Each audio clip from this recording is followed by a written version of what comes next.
Hello, everyone. Welcome live to 3 Wide TV tonight's broadcast of the Total Nonstop Racing League for Monday Night Thunder here on 3 Wide TV. Going to be a lot of fun here tonight. I'm Peter Short. Joining me in the booth here is Garrett Gleason. And Garrett, tonight we are at Hotlanta, Atlanta Motor Speedway.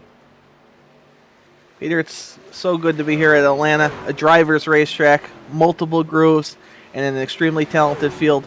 Our fans are in for a heck of a show tonight. Yeah, that is for sure. This racetrack is hot. It is slick. These race trucks are going to be a little bit slipping and slideways here tonight at this 1.5 mile racetrack. One of the more difficult 1.5 mile racetracks to race at here in the Total Nonstop Racing League here. It's not that long of a season, only 8 races. We had race number 1 last week at Daytona International Speedway, but I think Atlanta is going to be the first test of driver skill this season. Yeah, last week was essentially a lottery, Peter, as we talked about during the broadcast. This is, like I said before, is a driver's racetrack. The talent is going to go to the front of the field tonight. Guys who can manage their tires, guys who could pass using multiple grooves. Pretty much every skill you need to be a successful sim racer is going to be on display tonight. And it's going to start in qualifying by getting a good starting spot and having that track position. And it's going to carry on into the race.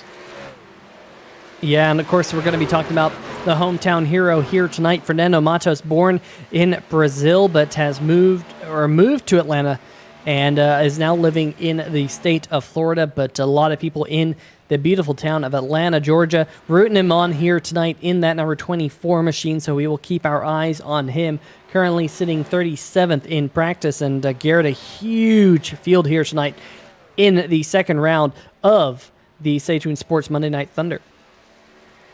Yeah, Peter, Atlanta seems to be one of the more popular tracks from my experience racing, and the fact that we're getting as many people, if not more, here at Atlanta than we had at Daytona says something for how much these other guys like this track. As we're watching a practice, guys are side by side in practice, Peter. So just imagine when it actually means something, how these guys are going to be racing out there. Yeah, that's for sure. We got a couple minutes left here in the practice session before we move over to the qualifying shootout. But Garrett, I know you've raced here many times before. How important is saving your tires here tonight? Well, I feel like on the sim, Peter, it's a little different than in real life, because in real life, pretty much as soon as you leave pit road, you're going to want a new set of tires. Tonight, these guys are limited to 3 fresh sets in the pits. They're not going to wear as egregiously as they do in real life, but you're definitely going to be wanting tires fairly early in the run. So I'm curious to see how these guys play the strategy out and save a fresh set of tires for when it really matters, coming towards lap 100 when that race concludes. That is for sure. Looking at the leaderboard here in the Stay Tuned Sports Podcast Truck Series here in the Mason-Dixon Cornhole 150. Big shout out, folks, to Mason-Dixon Cornhole for sponsoring tonight's race. Really, really cool partner here in the Total Nonstop Racing League, and really been with us since the return of the Total Nonstop Racing League, which is really, really cool, usually on Jason Freeman's machine. But top of the board was Philip Scott. Checkered flag is now waving on the practice session. Philip Scott fastest. James Arello second fastest here in the practice session. And of course, Garrett with Philip Scott being fast, James Arello being fast. We know Lorello's going to be fast at the 1.5 miles. It's great to have him back here in the Total Nonstop Racing League. But then you got Shane Ewing there in third, and I know that Shane's going to want to have a really good showing here tonight for Disney Motorsports. Peter, there are so many guys in this field that can win this race, and you just named 3 of them that are near the top of the board, and there's so many more guys who get around this place so well. But going back to Philip Scott, Peter, top of the board in practice, he is carrying a ton of momentum from the Total Nonstop Racing League and the National Sim Racing Association into this qualifying session, into this race. And I honestly don't know how he finds time to practice with as long as his interviews go on for. So let's hope we could get him a winning interview tonight and make it all worthwhile. Yeah, I think next time we interview Philip Scott, I need to find some plugin or something to the broadcasting software that we use to time his interview. I think we need to make that a running thing. We interviewed him last week here on the channel, and it lasted a long time, folks. I think probably the longest interview we've had here on 3. Not saying that's a bad thing, but Philip usually is very verbose in what he has to say. And there he is out there on the racetrack right now trying to get his qualifying lap time in, running kind of up near the wall on his first lap, trying to get that number 99 machine all wound up, and it's right down there on the bottom side this lap. Here he is coming into turn number 3 right now, and Garrett, I think Phillips been practicing to try and get the pole award here tonight.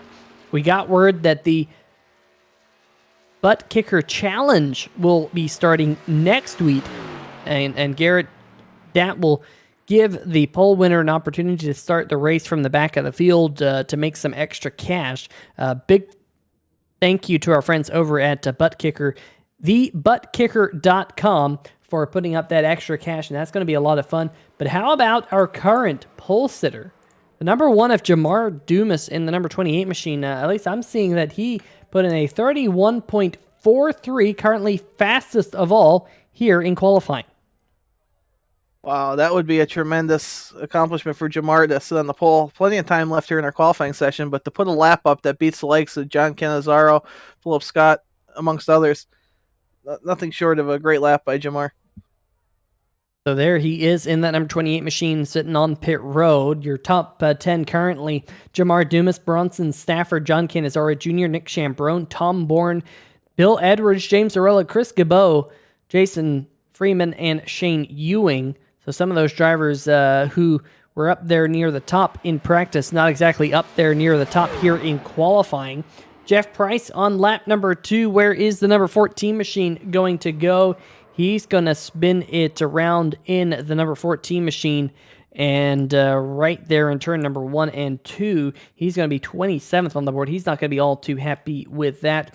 Fernando Matos, the hometown hero, out there on the racetrack right now in the Cinerama, number 24, coming around on the backstretch right there, currently sitting 36th on the board. But one thing to note, Garrett, 41 drivers vying for the starting positions here tonight. A huge field, and currently I'm seeing 41 of those drivers have gone out there on the racetrack. David Baton right here in the number 66 will be our 41st driver to head out there on the racetrack here tonight. So impressive to see everyone go out there to try and turn a qualifying lap time. But I know right now 40th on the board, Garrett, Hondo Longmire, and I believe that Hondo has some things to say for the stream here tonight. Yes, Peter. I actually was able to talk to Hondo earlier today. We had a little bit of an interview because I'm a professional journalist after all. And I asked Hondo, I said, you weren't running in our Grand National Series. Why are you here for our Stay Tuned Sports Monday Night Thunder Truck Series? I said, Garrett, it's simple. I want to end the Dizzy Motorsports empire. Those guys have been out front long enough. I've had enough. I'm here to put an end to it. Anthony DeBarro is not racing in this truck series because he's afraid of me. Now, this is what Hondo's saying, not me, so don't send me any hate mail. He said, Nick Cohan's already potentially retired from TNR. I'm going to get the rest of these guys before this truck series season's over with. I'm going to dominate, and Goon Motorsports is going to reign supreme. That's what he said earlier to me, Peter. Well, I think if I've learned anything from those Dizzy Motorsports team, as David Baton here comes around to barely put in his qualifying time before the checkered flag falls, is that Nick sucks. That's what I've learned from them. And if you don't get the reference, folks, go check out their Dizzy merch website, and you'll see all the Nick Sucks merchandise that they have out there. Kind of a cool integration they have with Nick Cohan. But hopefully we see Nick Cohan back out here on the racetrack. You know, maybe I'm against what Hondo Longmire is trying to do. Maybe Hondo's just trying to drum up a little bit of rivalry there, maybe to draw him back. But we'll have to see what Hondo Longmire can do from the back of the field here tonight, Garrett, because he's going to be starting deep in the field. But let's bring up tonight's starting lineup that, we have. Well, I'll remove that because I guess we have a heat race, and technically that's the starting lineup for the heat race. Hopefully these drivers will scoot on through the heat race. We'll skip it and move on to the actual feature race here tonight. Otaku Logan in the chat here tonight saying, going to sleep in Scotland, but just want to say good luck, Phil. Great to have you in here. We we see you in here all the time. We really do appreciate you coming in and joining us on these 3-Wide TV streams. In fact, everyone in the chat right now. We got KDZ Gaming saying, I know a lot of guys here in the race. I would love to join the league if it is still recruiting after I get back from vacation in 2 weeks. Of course, the Total Nonstop Racing League, Garrett, is always recruiting. Garrett, alongside me, is quote-unquote the league owner, but not the owner of this particular series. I wouldn't call you a series owner, but you're a league owner. You kind of reside atop the gold chair, if you will. But Garrett gives delegation to the different people to run different series, and this one is not necessarily under your direct purview. None of them really are under your direct purview anymore, Garrett. But, I mean, I'm sure you'll say that and there you are in the chat, jumping on in as I'm saying this, that, yeah, absolutely. Total Nonstop Racing League is recruiting. We have huge fields. We have great races, caution-free races, close races, great racing, all that good stuff. And you can jump on in when you want to, KDZ. So we're looking forward to seeing you out there on the racetrack. Josh Sobel in the chat saying this setup is, quote-unquote, interesting. Interesting comment there from Josh Sobel. John Canizaro Jr. saying, just because I have no mic today means top 3 and I can't make fun of Garrett. John, you need a new mic. We always appreciate people making fun of Garrett up here in the 3-Wide TV booth. RC Plain saying, caution-free races. Well, sometimes. Yeah. I mean, I can't guarantee it, RC Plains. If I could guarantee it, I probably would. I don't know. I don't know where I was going with that. Riderly Angle in the chat saying, let's go, Philip. Lots of Philip Scott fans in the chat. Johnny Williams, good luck all. Hello to the booth. How's it going tonight, Johnny? Let us know in the chat what you are up to here tonight. The Windsor saying, good luck, S2R. Of course, S2R Silent Syndicate Racing. Stephen Doziak. And Garrett, I think we're going to have to brag a little bit on Stephen Doziak Jr. Just a little bit. If you guys don't know Doze, he spends more time golfing than I think he does anything else in his entire life. And I believe he just became course champion or something like that for his hometown course. Steven, correct us if I'm wrong in the chat, but that's extremely impressive. Adams Racing saying, haven't raced in several months. Let's do this. Garrett? Mitchell Adams out there on the chat here tonight. Going to be a lot of fun. Johnny Williams saying he's racing. All right. Well, let's... hopefully we'll see Johnny out here in a little bit once we get past this little interlude that we have now. Tana Himmelman saying, welcome back, Mitch. And it's a great family here, Garrett. All these people. And we really do enjoy everyone in the chat. Superintendent Tournament, it's from all over the Northeast, Peter. So, Steven, are you saying you're going to go pro? You're going to join the PGA? Are you that good, Steven? Come on. Let us know. I'll root for you when you come to Texas on the PGA Tour. Isn't that right, G?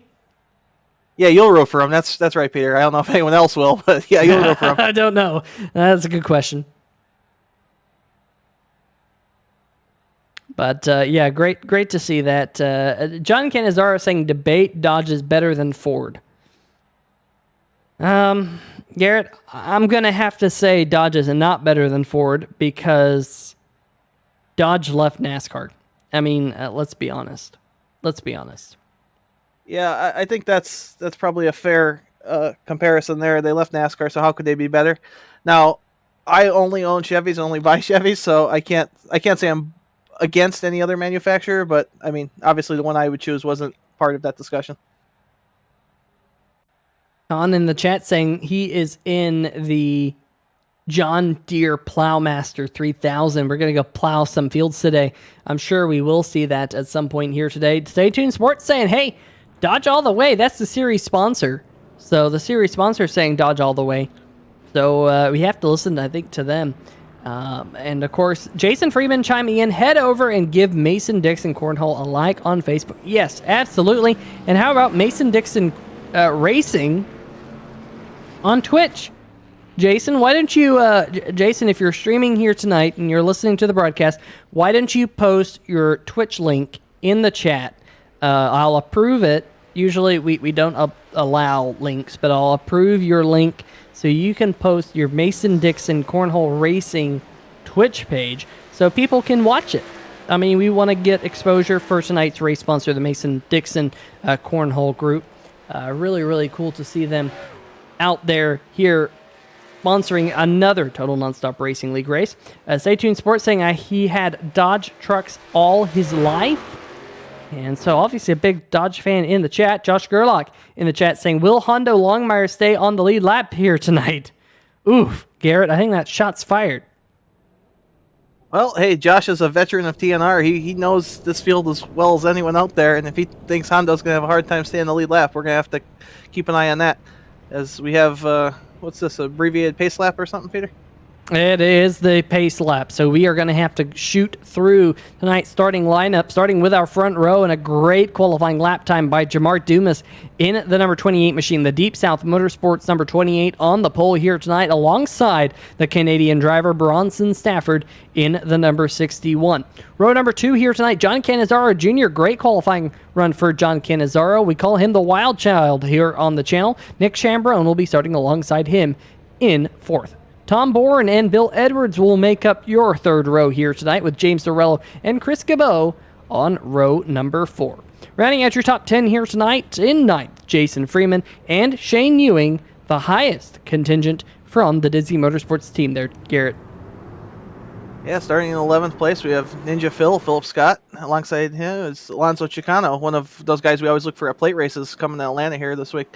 Tim Johnson, who ran up front most of last week, starts in 13th, and Mitchell Adams makes his season debut in 14th. Casey Brunson will roll off 15th in the number 10 machine, alongside TNR veteran Kevin Stone in the new look 77. Steve Buvakwa takes the number 36 machine off the grid in 17th position. Alongside him, surprisingly, this deep in the field is Andrew Himmelman. Brian Bradley will start from the 19th position, and Thuggy Tristan Maher in 20th. 21st position here tonight, Mike Floppy Tellier with Ben Adams alongside him in 22nd. Barrett Bishop, 23rd. Josh Sobel rounding out your 12th row here tonight. Row number 13, Robert Kinney, Matthew Rodriguez, Jeff Price, Nick Bradley on row number 14. Then, back behind them, we got Josh Cox and Stephen Kegman, G. Yeah, starting in 31st, we have Jeff Stewart. 32nd, David Batone. 33rd, our good friend and golf champion, Stephen Doziak. Greg Gable rolls off in 34th. Vincent Valvano, 35th.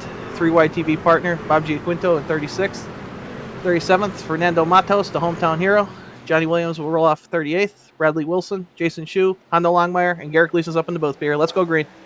Let's go green, that is for sure. We're racing here at the beautiful Atlanta Motor Speedway and racing off towards turn number 1. Look at this field, just shoot towards the front of the field, and Jamar Dumas alongside the number 61. That is Bronson Stafford on the high line in the Toyota Tundra with the number 12 right back behind him. That is John Cannizzaro Jr. Still Garrett not able to get any logos on the number 12, but John Cannizzaro Jr. in the outside wall and just going right to the back of the field. What a mistake early on for the driver of number 12. Well, good thing he didn't put logos on that number 12 machine, Peter, because he would have scrubbed them off there in the first turn. So John Cannizzaro, it's a long race. He'll regroup. He doesn't have a mic, so he can't even complain over chat. He's going to get back in line, and we'll see what he has for them come the end. And folks, if you want to know how disastrous that first lap was, John Cannizzaro Jr. went from the 3rd position back to 39th. He is going to have a long night here at the Atlanta Motor Speedway as he tries to close in on the number 19 machine in front of him. Meanwhile, back up the front of the field, the number 61, Bronson Stafford, has got around the number 28, Jamar Dumas, and is now your race leader. The G Fuel machine, Tom Bourne, now looking to the inside of Jamar Dumas. Good start here by the 31, G. Yeah, good start for those guys. They're the floppy crew. I think the Radius Racing. If they're not, they'll have to correct me. But when Bronson Stafford shows up to a TNR event, it's usually because he thinks he can win it, and I'm not surprised to see him out front with his teammate there in 3rd. And I'll tell you what, G, that G Fuel card, does that stand for Garrett Fuel? Is that what that stands for there on the 31 machine? I asked that a couple times because I was trying to get royalties. I believe they'll have to explain it better, but I believe it's some sort of wristband that they use, but I don't want to make light of it or give it a branding that it's not, but we could ask those guys at some point. Well, the G Fuel machine is finding a little bit extra pace as he races around the outside now of Jamar Dumas, the 28 machine, who put in one heck of a great qualifying lap to be up at the front of the field here to start the race here tonight. So Dumas, your pole sitter, now slides back into third. Fourth place is currently held by Chris Gabot. There he is. And then back behind him, Nick Chambrone looking to the inside of the number 13. That is Jamar Dumas. Not Jamar Dumas. James Morello in the number 13 machine, the Stay Tuned Sports Chevy Silverado. And Philip Scott, the number 99, looking to the outside of the 01. And Nick Chambrone, they almost make contact there going through the quad oval. They stay off of one another as they battle for the fifth position here early on. Philip Scott, Nick Chambrone, two of the more aggressive drivers you'll see out there on any given Total Nonstop racing event, and two of the more talented race car drivers out there, and I'm glad that they're playing nice this early on as we have another side-by-side battle here between race sponsor Jason Freeman and is that Alonso Chicano, Peter? Yeah, that is Alonso Chicano there in the number 95 machine, just getting to the inside of the Mason-Dixon Cornhole Chevy Silverado of Jason Freeman. So the number 95 moves himself up into the 8th spot, at least for now, as we are still green flag, lap number 7 here tonight. Mitchell Adams in the number 49. Of course, that is a very similar car to what we have seen in the past here on 3 Wide TV, right, to have Mitchell back in the field. Meanwhile, behind him, Shane Ewing, Tim Johnson racing back there. Of course, Tim Johnson, Garrett, was our Grand National Series champion, and the number 82 did so with a bunch of consistency. But I love Tim Johnson's paint scheme here tonight, supporting the Atlanta Braves. And folks, I'm from Texas. I don't support what the Houston Astros have done over the past couple of years.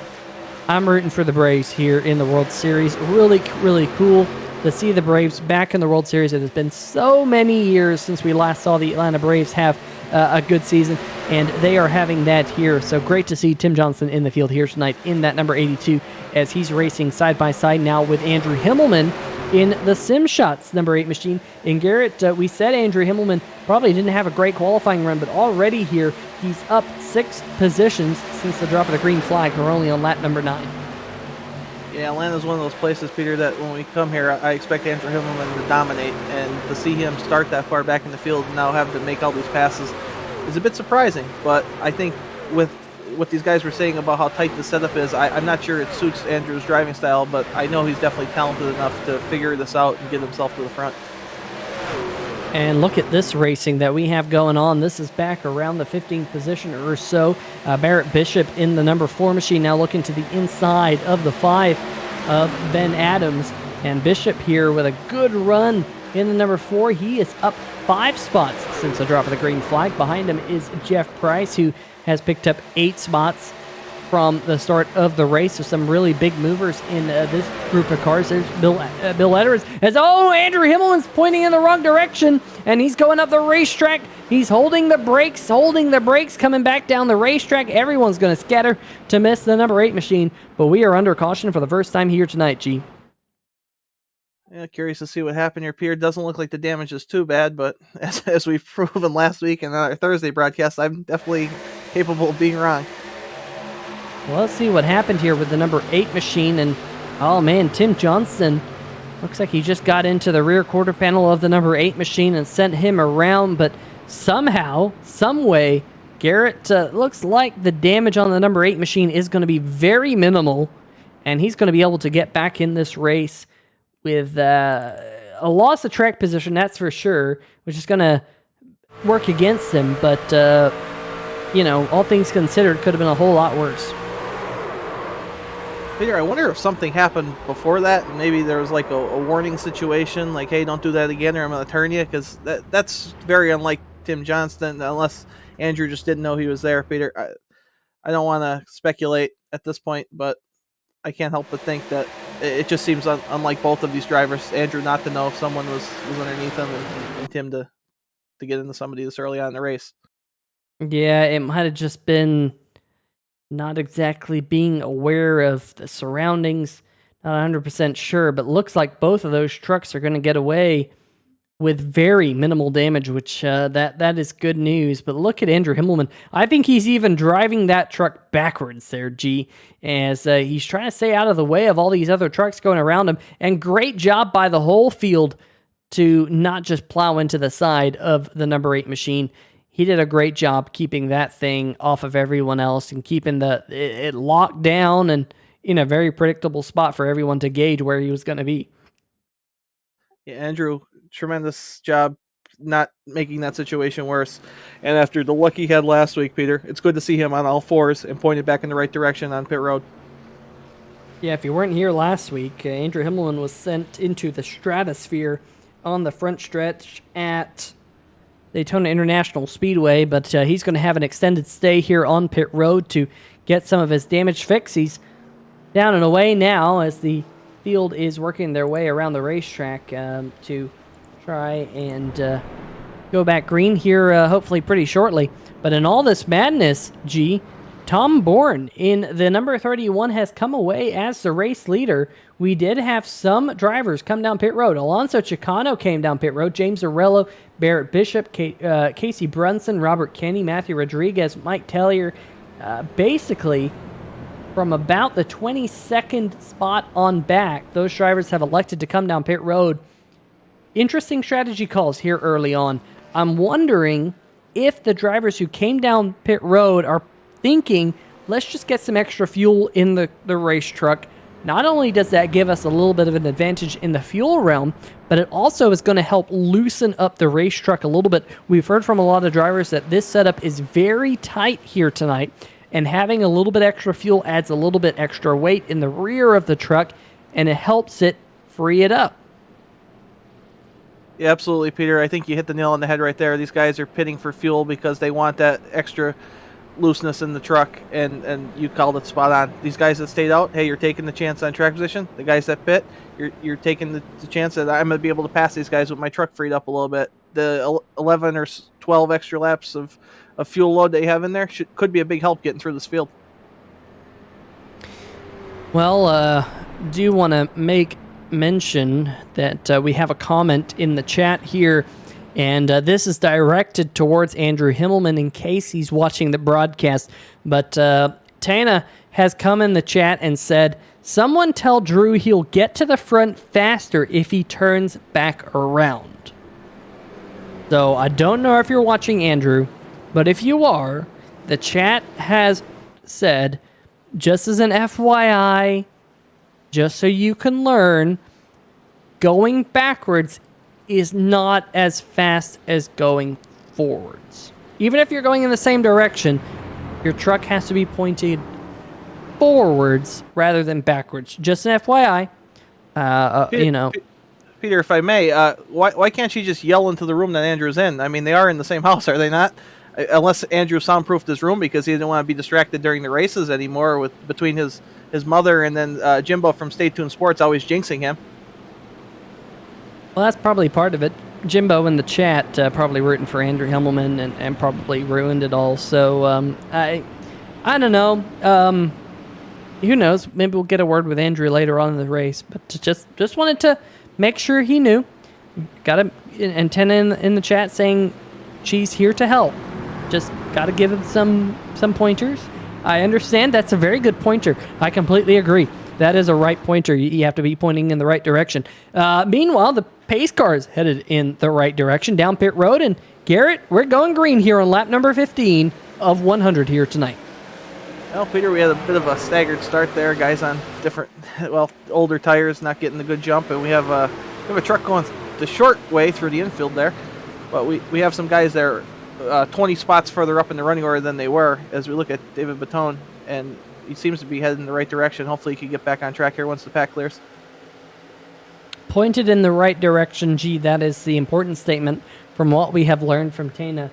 That is very important. Meanwhile, up at the front of the field, almost 3 wide, as Philip Scott in the number 99 trying to go around the outside. The National Ninja League Ford F-150 getting to the outside of your pole sitter here tonight. Jamar Dumas, the Pittsburgh Penguins, Chevy Silverado. And of course, Garrett, the NHL season just started here a couple of weeks ago, and great to see that Pittsburgh Penguins scheme on that number 28 machine. And also, I gotta say, the NHL has been really, really cool this season. Of course, the introduction of the Seattle Kraken, which I think is one of the cooler team names in the NHL.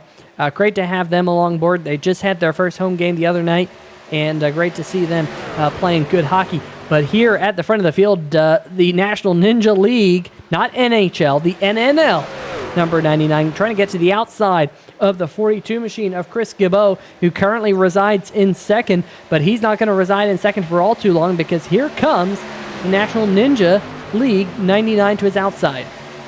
It's cool to just watch this right now, Peter, and be a fan, and just watch how high the 99 of Philip Scott is on the racetrack and how much momentum he's carrying. And you and I could both testify to this, that Philip Scott is one of those guys that celebrates Christmas on January 1st because he has zero patience out there. He wants to get right to the point and get it over with, and he wants this lead as bad as anyone in this field right now, Peter. And it does look like the number 99 will be up into... Oh, contact between your leaders! The 99 of Philip Scott and the 31 go around at the front of the field. And will that bring out the caution? There's the number 31 machine stopped on the racetrack. We stay green flag, but contact between those two. And unfortunately, the number 31 machine of Tom Bourne is going to lose all that track position. Garrett, we stay green flag as he tries to corral that race truck with those hot tires as he ground to a halt there on the backstretch. These type of incidents churn my stomach, Peter, because these guys are putting on a heck of a show, having a tremendous battle for the lead, and just not enough give and take here. I mean, what's the difference if you pass the guy on lap 20 and lap 25? Philip has the run. He's looking inside, and I think we're just going to make a little, I don't know if it's neck code or if there's a little contact there, Peter, but either way, the outcome's the same, and there's caution out in the racetrack.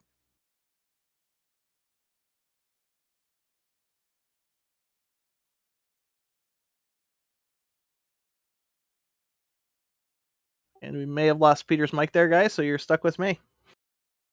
Yeah, sorry about that, folks. We're just queuing up this replay, but something all happened. We're on board here with Andrew Himmelman. This is a big accident here, folks. The entire front stretch is all tore up. Holy smokes. You see all of the smoke. That is all of the holy into this accident, as all these drivers trying to get pointed back in the right direction. I think that's Matthew Rodriguez pointing in the wrong direction. Let's see if we can dial this one up again and see exactly what happened. We're hearing Hondo Longmire might have been involved in the accident. That's not going to be good, Garrett, if he's trying to get that, Dizzy Motorsports here tonight. But, the 6 gets up into the wall. The 6 comes down the racetrack, clips the 43, and it is on from there. Holy smokes. Josh Sobel getting involved. Bill Edwards involved in that one. I think Sobel went for a big run. Let's see if we can see what happened there to Josh Sobel. Yeah, we had a fan asking for a Josh Cox update, and I think we found what happened to the number 6 machine. But let's see what happened to Josh Sobel as well. So this is what happened here, and then Josh Sobel down there on the bottom side of the racetrack, and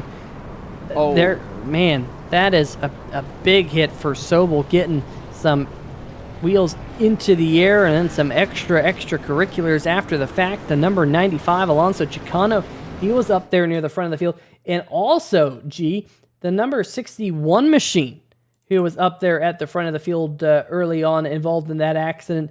This is one really, really big accident. Let's see if we can kind of see this all scatter as they come out of turn number 4. There's a 57 in the wall, just cars everywhere. Look at the back half of the field getting on the brakes. David Batone in the 66. They're coming in a little bit late. You see Bill Edwards right there in the center of your shot, turned backwards in the grass. Just, wow, some real tore-up racetracks here. Second caution of the night. Well, we waited for the big one all last week, and maybe we were a week early, Peter, because we just had the big one, and I have never seen a wreck like this at Atlanta. Let's keep our eyes right here. This is Mike Floppy Tellier in a Halloween mobile, and he gets thrown into the grass in the Nightmare Before Christmas machine. Tom Bourne is going to get lucky here. The 24 of that's Fernando Matos, who went through the grass. There's David Batone, who might have got a piece of it. Some of these other cars. There's Alonso Chicano. Andrew Himmelman came to a complete halt. Jason Shue might have been involved. So some really tore up racetracks, unfortunately, here on 3 Wide TV. Let's see if we can check out what happened here to the number 95 of Alonso Chicano here, G, because he's one of the racetracks probably more tore up than others. Yeah, Alonso, I guess pinball was the accurate description of what just happened to him there. I think he got hit in every side of the truck, and it looked like perhaps he was going to be able to get through that on the high side, and it just wasn't meant to be. Was not meant to be. That is, unfortunately, exactly what happened. Here's Hondo Longmire. Well, let's check out Bronson Stafford. We know Bronson had a lot of pace, qualified up there near the front of the field in second. On the front row, I think he came down pit road there early on and lost a bunch of track position, and then he just kind of gets stuck down there in the Flat Out Racing Network number 61 machine. Now a lot of damage on his truck. As we will go back live here. We do not want to miss the restart that'll be upcoming here very shortly. But that is definitely, for sure, the big one here tonight, striking at the Atlanta Motor Speedway here on 3 Wide TV. Josh Sobel saying, guys can't drive, plain and simple. My Monday is now freed up. Josh, I will say, if it's any solace for you here tonight, at least it happened on lap number 25 and not lap number 99.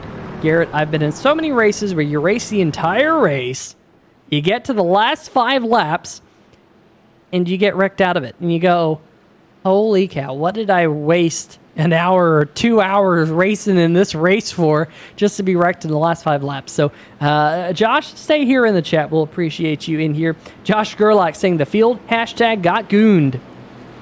My, oh my. I'll tell you what, one of the races that we have later in the series, Garrett, is going to be sponsored by those Goonies here, and going to be really, really cool to have.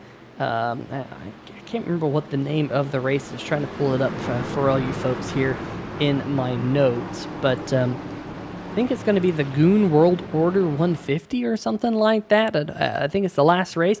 But meanwhile, pace car is headed down pit road. Gee, we're back to green flag racing here at Atlanta. Well, most of the field's back to green flag racing. Some trucks have made their way to the garage, I believe, unfortunately, Peter.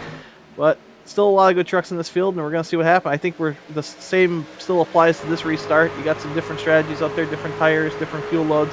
So we'll see if we have a bit of a split in the field here as they get going under green.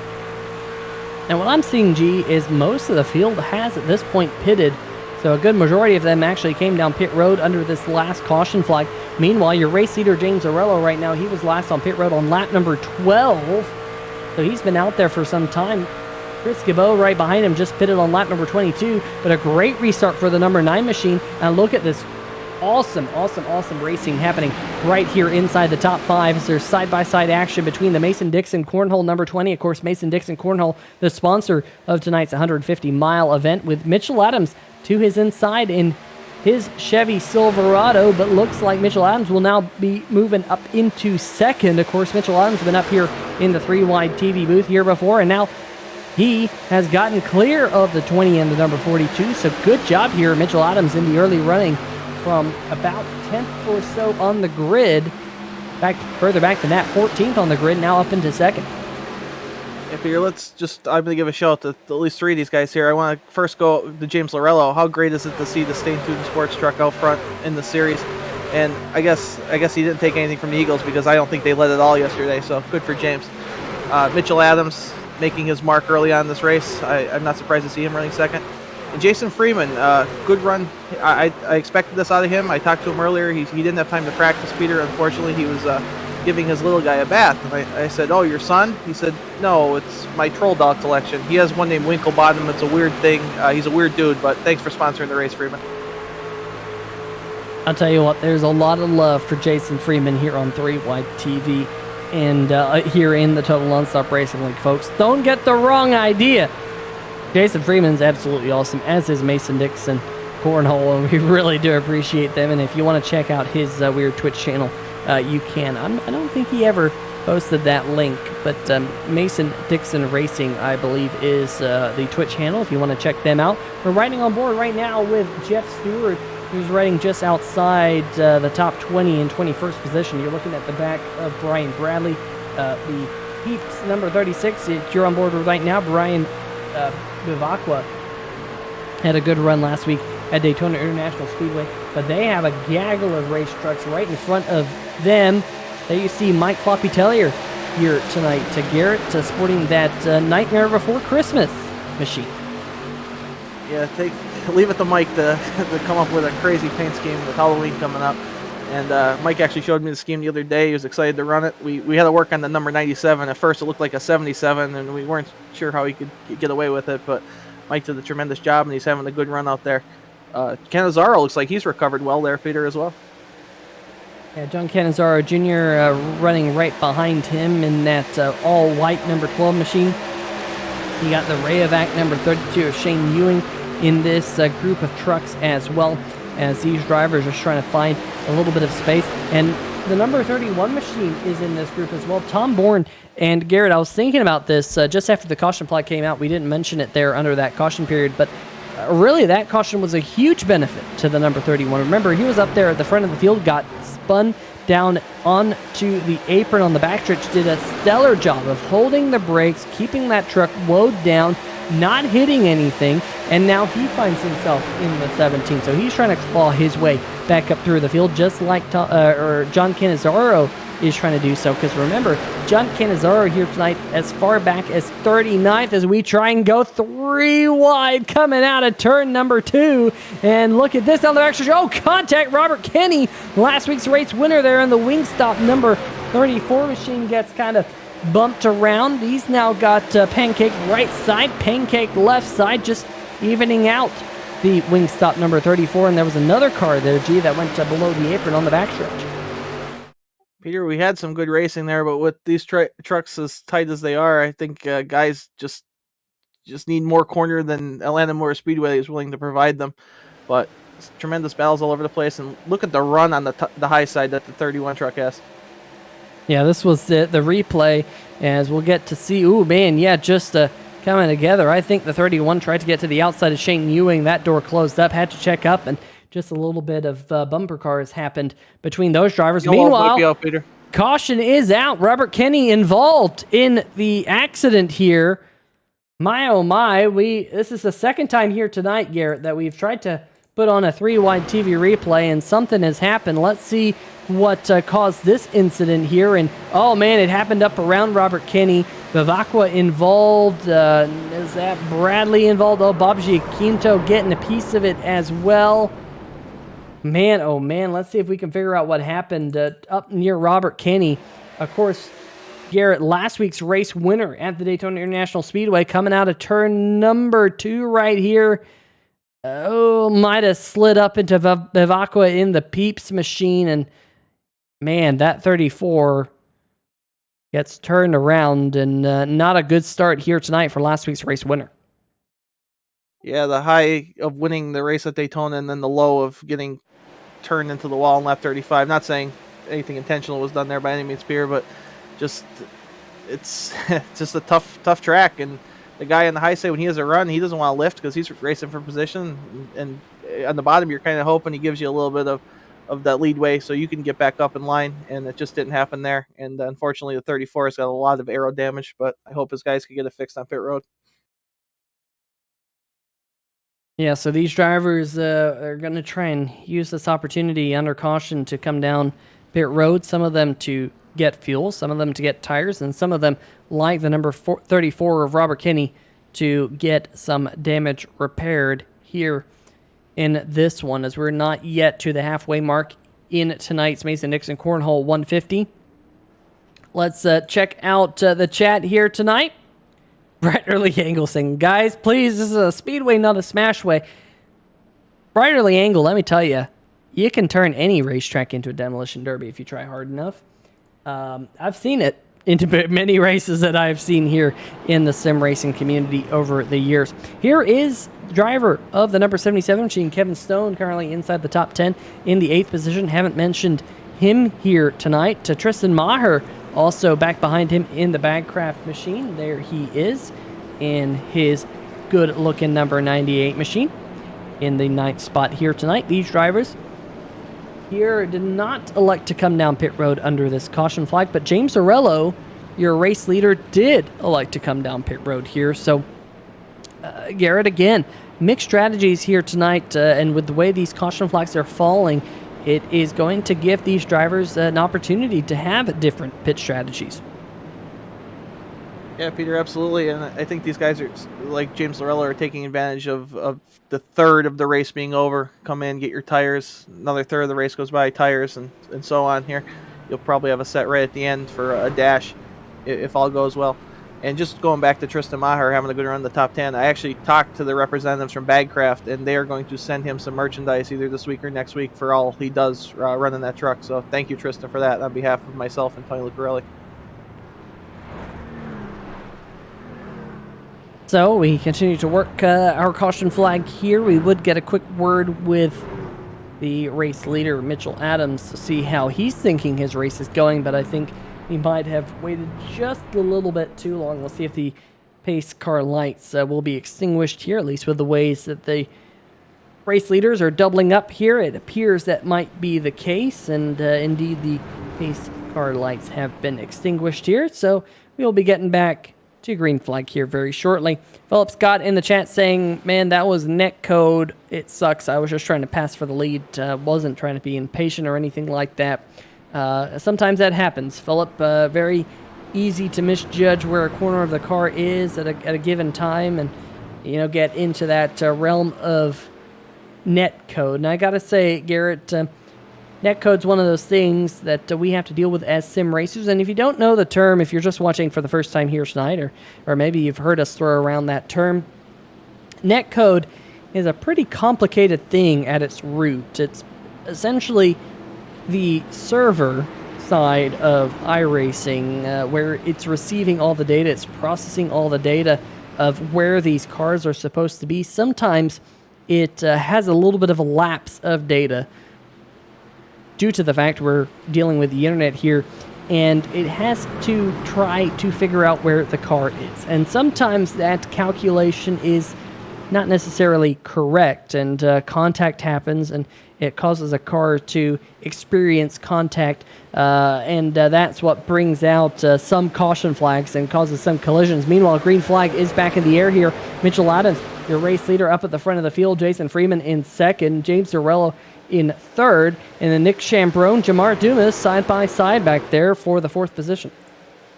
Yeah, Jamar Dumas did not get a good restart on those old tires, Peter, and I believe you said James Lorello was the first truck out there on new tires that pitted, so it should be a matter of when he gets to the lead, but Freeman's taking a look to the inside of Mitchell Adams here.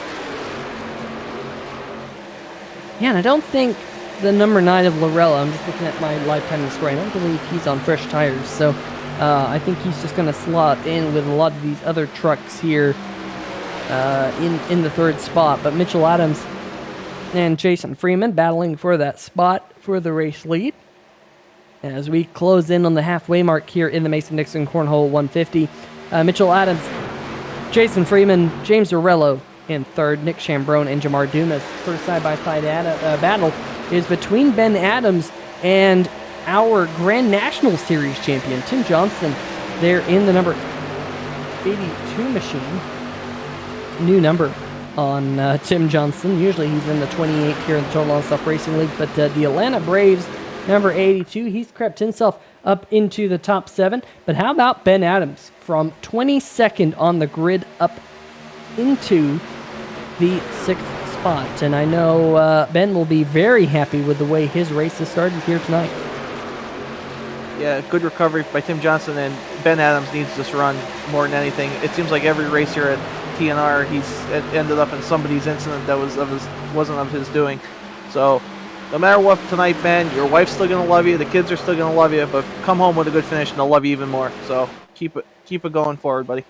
Oh, side-by-side battle back here as the 31 machine, not Brian Bradley, excuse me, that's Tom Bourne stuck in the middle, and now cars scattering all over the place as we get towards turn number 3 and 4. You're looking here at the Ranger Boats number 60, driven by Brian Bradley.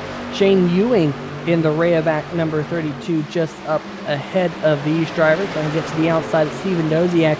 And Garrett, this field is very shuffled up right now.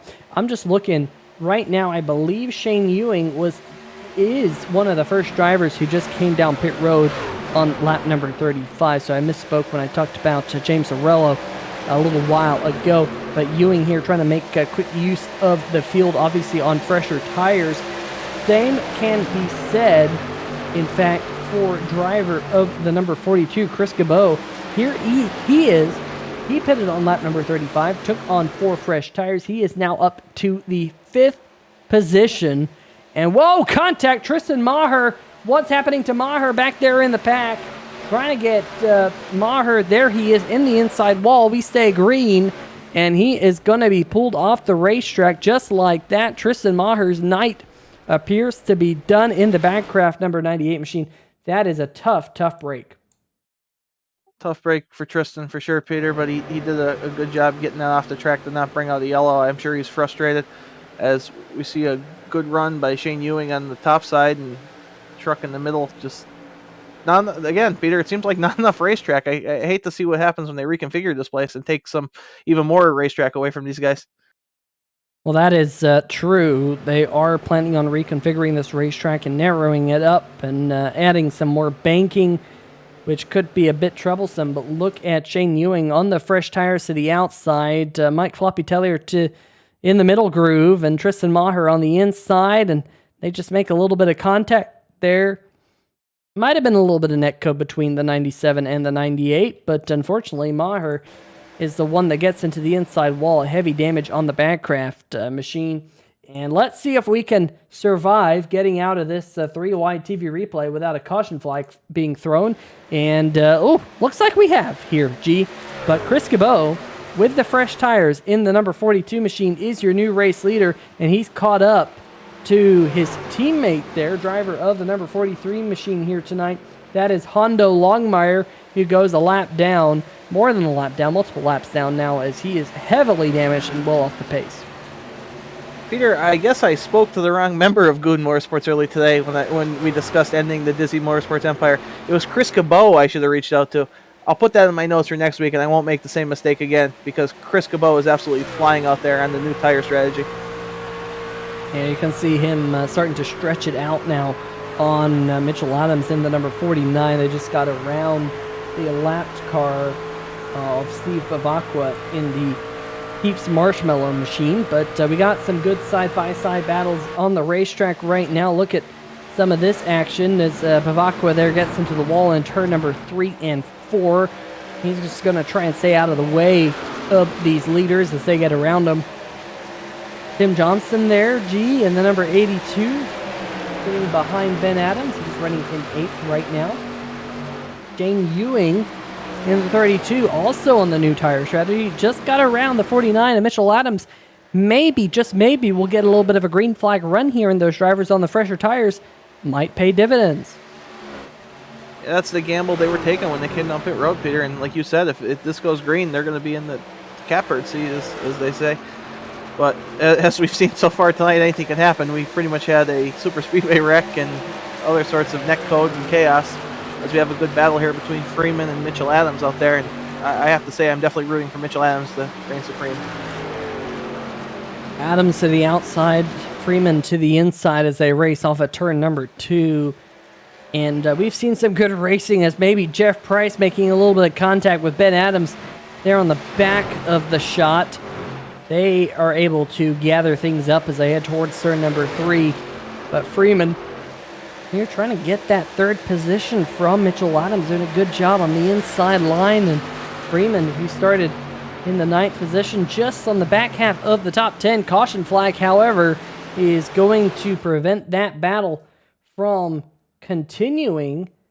And let's see if we can figure out what might have brought out this caution flag here. I'm not exactly sure what might have happened. Perhaps it may have involved Hondo Longmire, and a little bit of net code there, G. And Hondo goes for a big slide in turn number 3, and that was just enough of a slide to bring out our caution flag here again tonight. Yeah, one of the smaller incidents we've seen tonight by far, Peter. And unfortunately for the Goon Motorsports guys, one misfortune is going to become two misfortune as the strategy that Chris Cabot on. He didn't want a caution there, Peter. I think it's pretty safe to say that. But that's not to say that it still won't play out the way he wants it to, but I think he would have been happy with the long green flag run there. Yeah, I would tend to agree. So the Goon Motorsports machine, the 43 and the 42, maybe a little bit of a Goonies between that team right now. Maybe that's why they call them Goonies. I'm not 100% sure, but the Goon Motorsports machine going to come back down pit road. As you see, the number 8 machine whipping on by. That is Andrew Himmelman in the SimShots Chevy Silverado, getting back onto the lead lap here, Garrett. I'm sure he's going to be happy, but he's going to be all the way down in the 28th position. Meanwhile, here comes the field coming back down pit road, led by Shane Ewing, who was just on pit road about 15 laps ago. So the Rayovac machine is going to come down and take on some tires here, perhaps. No. Yes, tires for Shane Ewing. They only have a few sets here tonight, G, so these drivers are going to have to be mindful of when they use those tires. Yeah, Peter, 3 sets in the pits, so counting once you're on, I guess every 25 laps or so, they're going to take tires. Well, obviously you can't take tires on lap 100 unless we're in a green-white checker. So excuse my math there, but you get what I'm saying. Every fourth or so of the race, they have the ability to come put fresh tires on if they want it. Now, some guys will opt to keep a set for later on, but it looked like right there, they're at the point in the race where everyone was comfortable with coming in and getting 4 fresh stickers to go out and hopefully have a green flag run. Well, folks, you're going to have to bear with us. Unfortunately, our software has frozen up. It doesn't do this all too often, but just bear with us while we restart the software for our live timing and scoring and camera controls, and that's kind of important for us to have. So it'll take us just a minute to get that refired.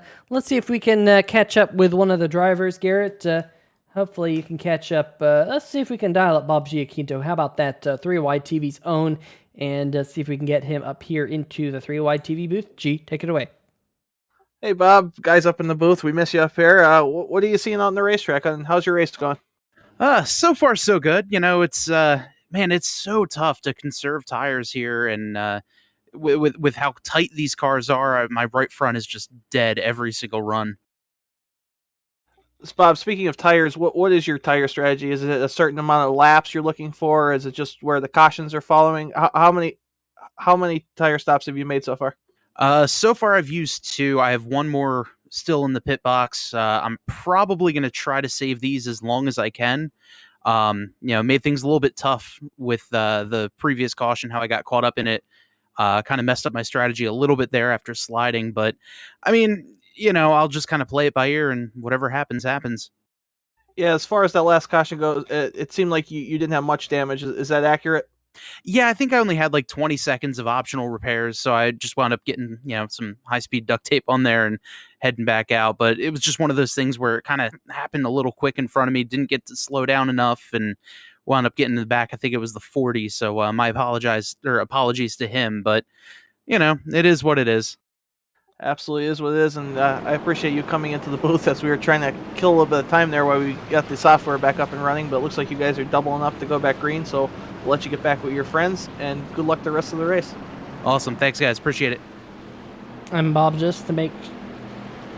Well, he did it himself. Yeah, I was just about to say, I just want to make sure... I got him back, Peter. Go ahead. I moved him to the right channel. Bob, what channel were you in? I was in G's private office. I'll tell you what, that G's private office, that is a sinister place, folks. I've been in G's private office before. It's pretty luxurious in there, not gonna lie. But you don't always want to go in G's private office. We'll just leave that there. But anyway, we got a great chat here tonight, folks. I really appreciate all of you joining on in. Thanks for waiting that out. We got the broadcast software back up and running, and we're about to go back green here on 3-Wide TV. Garrett, if there was a time for that type of stuff to fail for us, it would be when we're under caution flag. So let's be thankful for that. But green flag is about to be back in the air, and Chris Cabot is going to lead us back to the green flag with Casey Brunson to his outside. Yeah, good start by Chris Cabot in that bottom lane. And Peter, just to keep going on my journalistic integrity and talents, I received word from one of the competitors out in the field that come lap 65 or so, they will be in their fuel window to the end. So just something to keep an eye on for everyone in the chat and us here in the booth. Yeah, absolutely. That is for sure. These drivers just racing their way around the restart here, trying to get all they can get on this restart. Chris Cabot is your race leader. Mitchell Adams quickly up into second. Now he's trying to get to the race lead himself. Just came down pit road. Mitchell Adams, I don't believe, Chris Cabot, I don't think Cabot came down pit road, G. So now Mitchell Adams out there on the fresher tires. He's going to start to pull away. Things kind of flipping against Chris Cabot. Remember, he pitted under the previous caution, not the immediate previous caution, but the one prior to that. Things kind of flipping against him after that contact that was made with his teammate. So definitely going to be an interesting discussion in the Goon Motorsports camp here tonight. But we are green flag and coming to 40 laps to go here in just a couple laps. Peter hasn't calmed down any at all, and it might actually be getting more intense out there with these guys knowing it's go time. 40 laps to go. We're almost in our fuel window, and everyone's just out there trying to get as far up ahead as they can before this last stop, as we're almost 3 wide, 4 wide there, Peter. And man, these guys are making it look easy with all the conditions and circumstances they're dealing with out there. Oh, and how about Tom Bourne, man? Tom has been spun to the inside of the racetrack and has not been afraid to put that number 31 truck in some very precarious spots here tonight. There we just saw another one right there in the 3-Wide TV zoomed shot. He's now getting to the outside of Nick Chambrone. Chambrone has to check up. So move Tom Bourne, G, back up into the top 5. Can you believe that?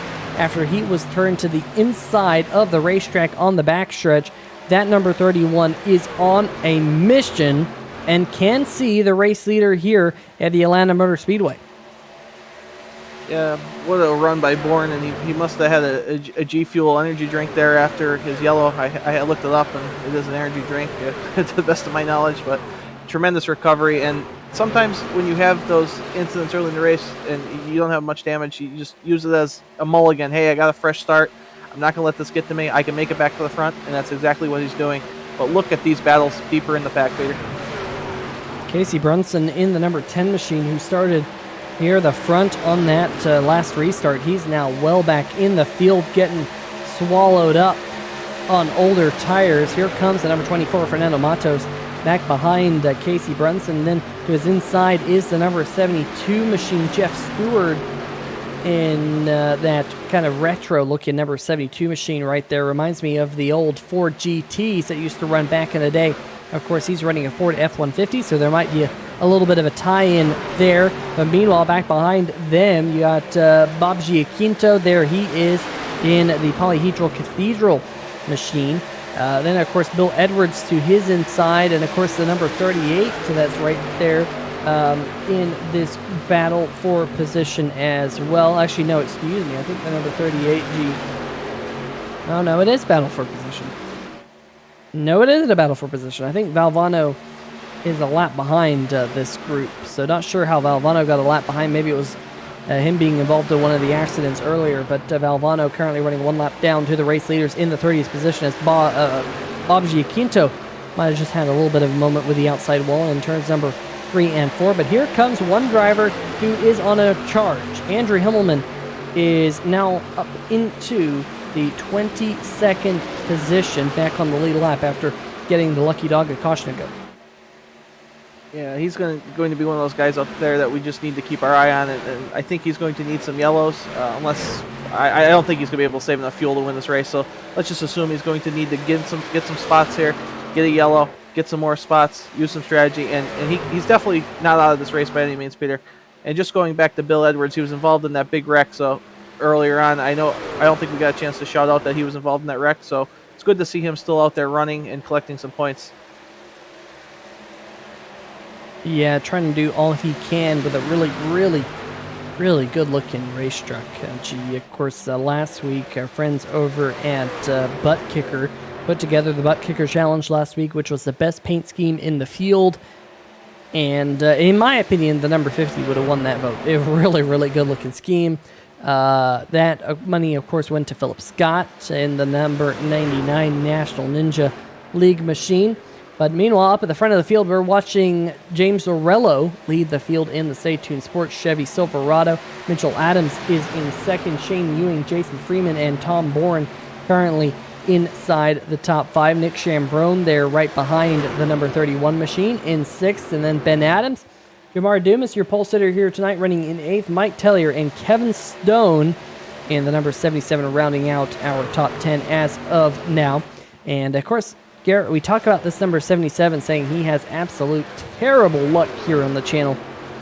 But here tonight, at least through 2/3 of the race distance, things going all right for him inside the top 10. Yeah, going all right for him so far, Peter. He's just out there running a consistent race, keeping himself in the top 10. And this is the speed that Kevin Stone has when he's actually able to finish the race and not get caught up in anyone else's mess. So good job by Kevin, having a good run. And I also wanted to go back to Jamar Dumas. That pole he had was not a fluke. He's been running in the top 10 all night, and it's good to see Jamar having that run. And John Cannizzaro still on the path to recovery here in that blank number 12 machine.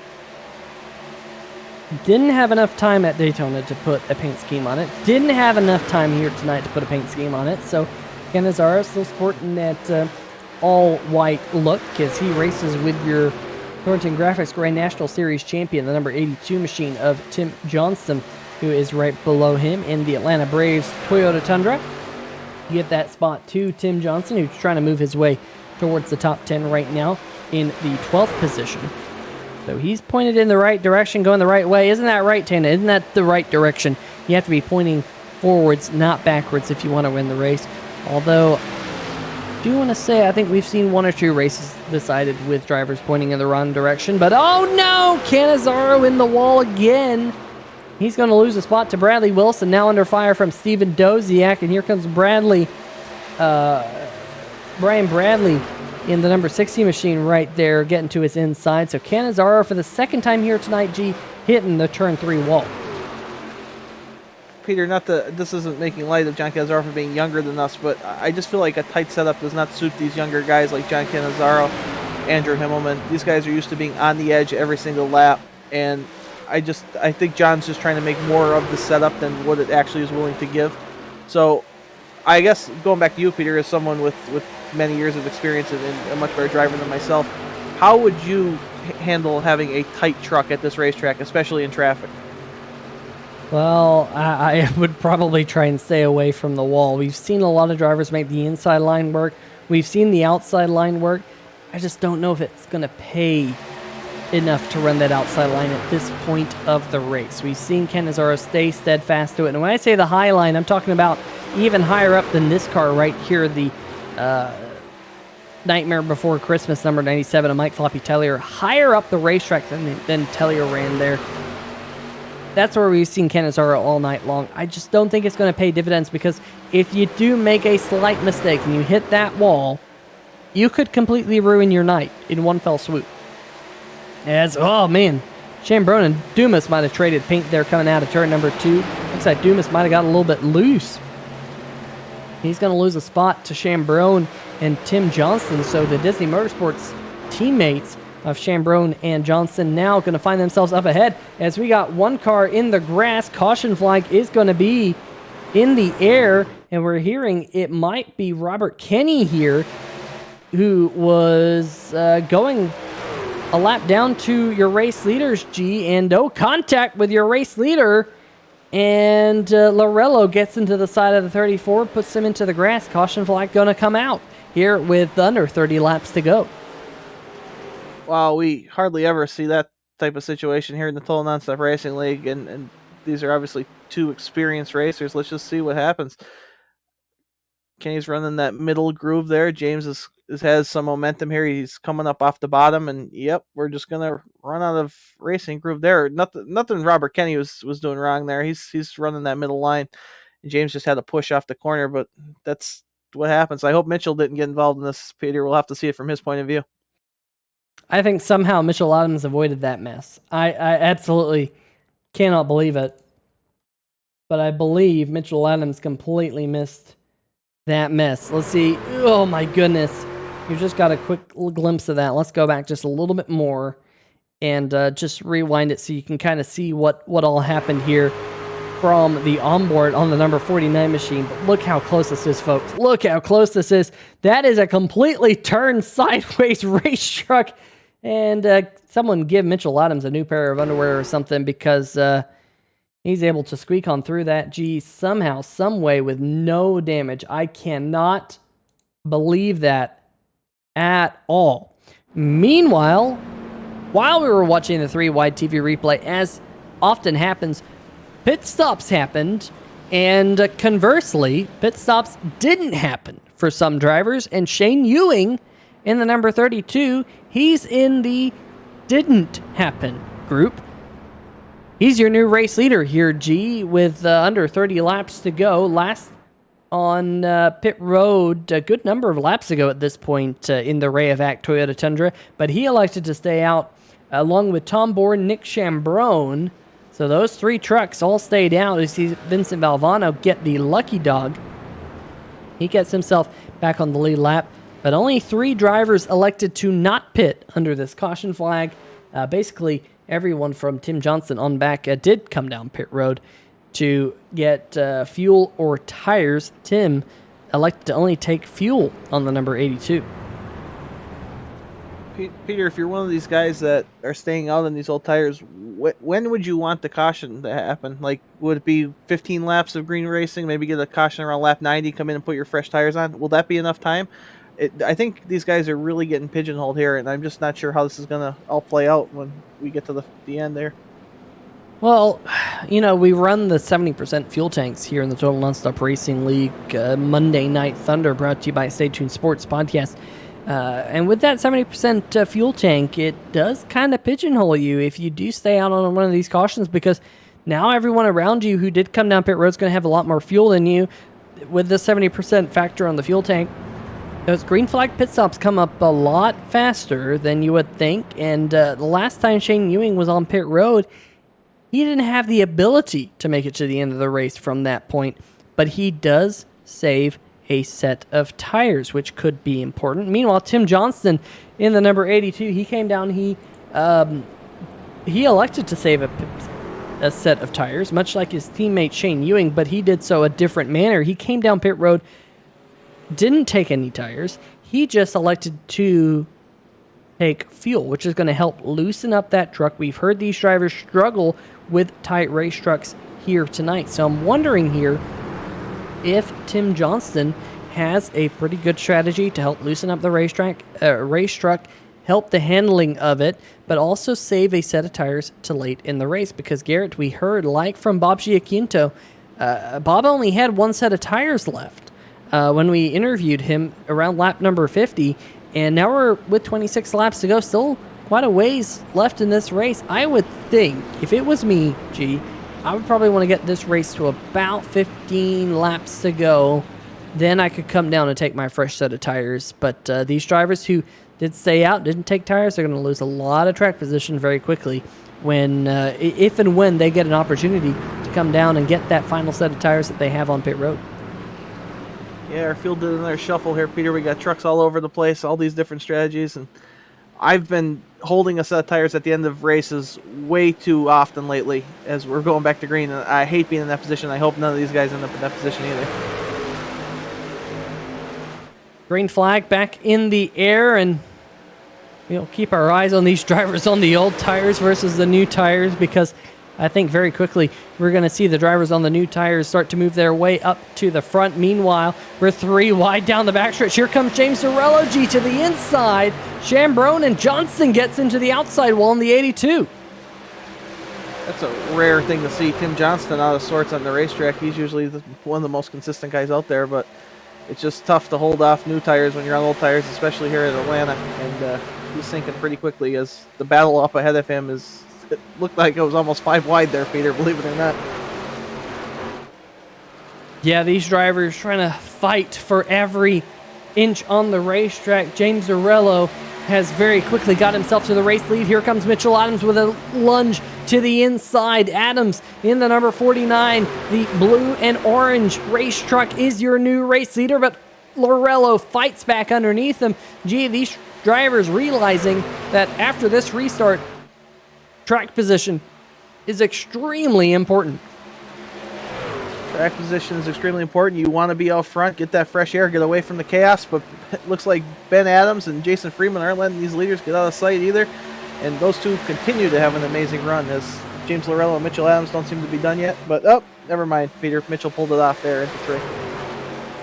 So Adams is your new race leader up at the front of the field. James Lorello going to slot into second. Jason Freeman in the Mason-Dixon Cornhole machine having a stellar run here tonight in the Mason-Dixon Cornhole 150. And then Ben Adams, another driver having a stellar run here tonight in the SimShots number 5 machine. That Chevy Silverado tagging on to this 4-truck breakaway up at the front of the field.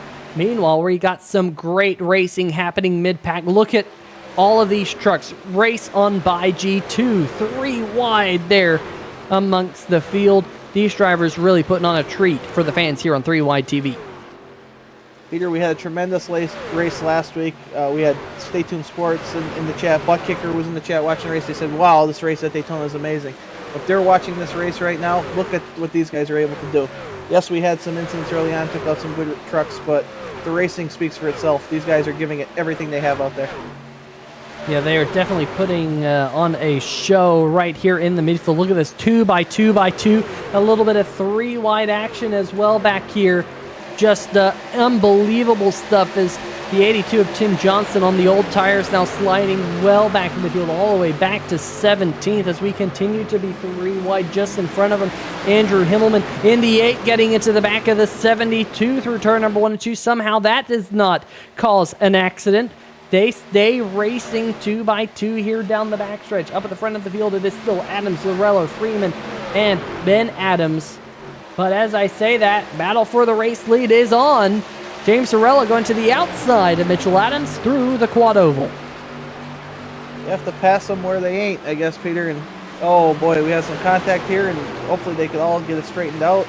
And wow, tremendous save by those guys. I'm sure there was nothing intentional there. It's just a hard battle. But Jason Freeman's going to capitalize, moving to second place, and Mitchell Adams is going to lose that battle, and hopefully he can regroup here from the 4th position. But Jamar Dumas running in 5th position and making his way forward, continuing a strong run.